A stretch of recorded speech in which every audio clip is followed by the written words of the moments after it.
최면은 참 판타지한 분야입니다. 과학과 비과학의 경계를 마구 넘나드니 말입니다. 우선 쓰임새 자체가 다양합니다. 병원의 의료수단인가 하면 경찰의 수사도구이고 어떤 땐 마술쇼의 소재이기도 합니다. 물론 영화에도 단골로 등장하죠. 박찬욱 감독의 올드보이에서 이유진이 복수를 위해 오대수에게 체면을 거는 것처럼 말이죠.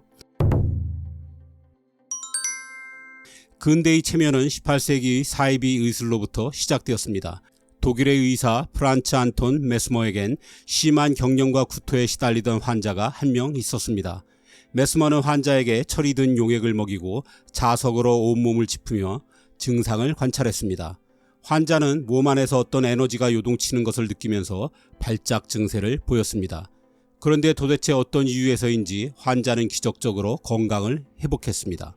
자석 치료를 몇 번 더 실험해본 뒤 메스머는 급기야 본인의 손에서 환자를 치료하는 기운이 발산한다고 주장했습니다. 정말로 자기 몸에 어떤 기운이 들어온다고 믿는 환자들은 이 과정에서 경련하거나 갑작스레 울고 웃고 소리치는 등의 이상한 증세를 보이곤 했습니다. 메스머는 이것이 막힌 기운이 뚫리며 일어나는 일이라고 설명했습니다. 체면이라는 뜻의 영어 단어 메스머리즘이 여기서 탄생했는데 원래는 메스머의 치료법을 뜻하는 단어였습니다. 지금으로선 무척 수상쩍어 보이는 이 치료법은 의외로 인기가 많았습니다. 한 가지 이유는 당대의 의료 수준이 처참했기 때문입니다. 당시에는 무슨 병이든 일단 피를 뽑는 게 기본이었고 피를 뽑는 기구나 거머리를 사용하기도 했습니다. 이 방법은 매우 고통스러웠고 딱히 효과가 뛰어나지도 않았습니다. 메스머의 요법은 적어도 고통스럽지는 않았습니다. 메스머가 1778년 파리로 이사하고 나선 메스머리즘의 인기가 더 높아졌습니다. 마리 앙투아네트 왕비마저 소문을 듣고 찾아올 정도였습니다. 때로는 200명이 넘는 환자가 찾아오기도 했습니다. 그들 하나하나를 개인적으로 살필 시간이 없던 메스머는 아예 집단 진료를 했습니다. 집단 진료는 그야말로 사이비 종교 집회를 방불케 했습니다. 넓고 어두운 방에 은은한 음악이 흐르는 가운데 메스머는 환자들 사이를 돌아다니며 손으로 기운을 불어넣었습니다. 그럴 때마다 손짓을 받은 환자들은 경련하거나 소리치고 심지어는 기절하는 사람도 있었습니다. 한편 주류 의학계에선 메스머리즘을 비과학적이라는 이유로 무시했습니다. 하지만 이제 무시하기엔 인기가 너무 커져갔습니다. 왕립과학원은 루이 16세의 명을 받아 메스머리즘을 조사하는 조사위원회를 만들었습니다. 위원회에는 프랑스의 쟁쟁한 과학자들이 참가했고 그 중에서도 미국 대사로 와 있던 벤자민 프랭클린이 위원장을 맡았습니다. 미국 건국의 아버지들 중 한 명인 프랭클린은 피레침을 발명한 전자기 현상의 전문가이기도 했습니다. 결국 프랭클린 조사에는 메스머리즘이 환자의 상상이나 믿음 등의 심리 상태로부터 비롯된 것이라고 결론지었습니다. 뒤에 숨어 몰래 손으로 기운을 불어넣은 환자는 아무 반응도 보이지 않았던 것입니다. 이렇게 가짜 약도 마음가짐에 따라 효력이 발생하는 현상을 플라시보 효과라고 부릅니다. 의학 실험에서는 새로운 치료법이 실제 효과가 있는지 아니면 단지 플라시보 효과일 뿐인지를 구별하기 위해 환자에게 가짜 약을 주는 블라인드 테스트를 수행합니다. 프랭클린 조사회의 실험은 플라시보 효과와 블라인드 테스트의 원조로서 이후의 의학 실험에 큰 영향을 미쳤습니다. 프랭클린의 조사 이후 메스머는 파리를 떠나 은퇴했습니다. 그런데 그의 제자들이 메스머도 몰랐던 특이한 증상을 발견했습니다. 어떤 환자들은 경련 등의 전형적인 증상 대신 아주 특이한 상태에 빠졌습니다. 환자는 잠이 든 것 같은 멍한 상태였지만 그 상태에서 의사의 질문에 답하거나 시키는 행동을 따라했습니다. 그러면서도 통증 등의 자극에는 무감각한 모습을 보였습니다. 오늘날 트랜스 상태라고 부르는 정말로 체면에 가까운 일이 일어난 것입니다. 트랜스 상태가 가진 신비로운 면 때문에 당시 사람들은 이 상태를 영혼을 치유하는 의식처럼 생각했습니다.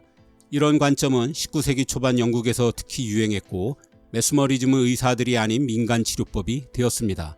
찰스 디킨스가 메스머리즘을 공부하고 가족이나 친구들을 치료했다는 기록도 있습니다. 미국에서는 메스머리즘의 영적인 측면이 더욱 적극적으로 받아들여졌습니다. 어떤 사람들은 트랜스 상태에 빠진 인간이 텔레파시나 투시와 같은 초능력을 얻을 수 있다고 주장하기도 했습니다. 미스터리 영화에서 자주 등장하는 사이코메트리라는 단어도 이때 등장했습니다. 물건을 만지는 것만으로 상대방을 읽어내는 초능력을 말합니다. 스코틀랜드의 의사 제임스 브레이드는 트랜스 상태를 의학적으로 쓸 수 있을지를 고민했습니다.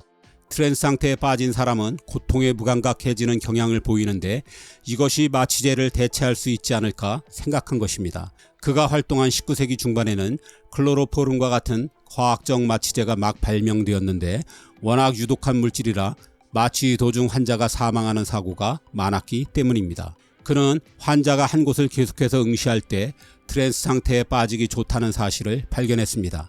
체면하면 떠오르는 흔들리는 시계추가 바로 이것입니다.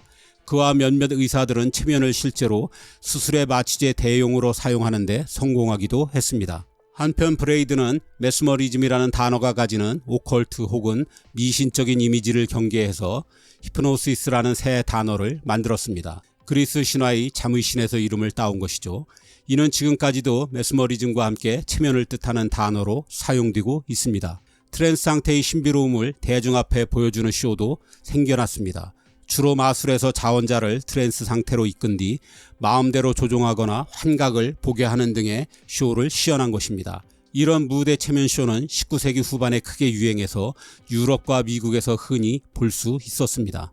20세기 후반에는 체면술이 기억 회복술로 쓰이기도 했습니다. 트랜스 상태에 빠진 환자에게 이런저런 질문을 해보면 깨어있을 때에는 기억하지 못했던 사실들을 떠올리곤 했습니다. 이는 주로 범죄 수사에 쓰였습니다.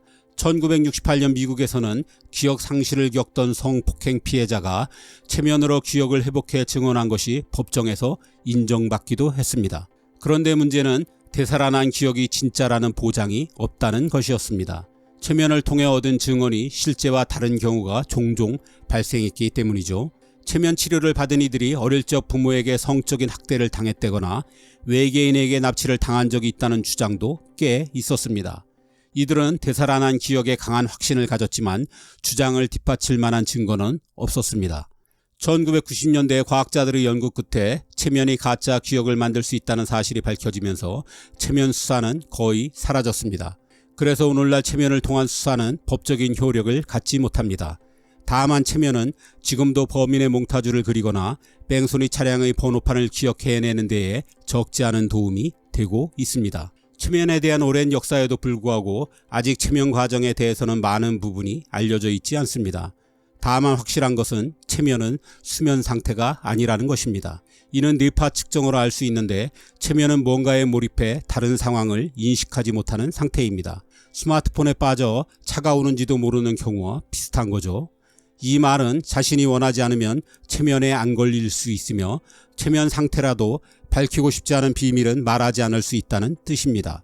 체면을 하는 마술쇼를 보면 체면술사가 상대방을 자기 마음대로 다룰 수 있는 것처럼 보이지만 실은 흥미를 위한 과장된 설정일 뿐입니다.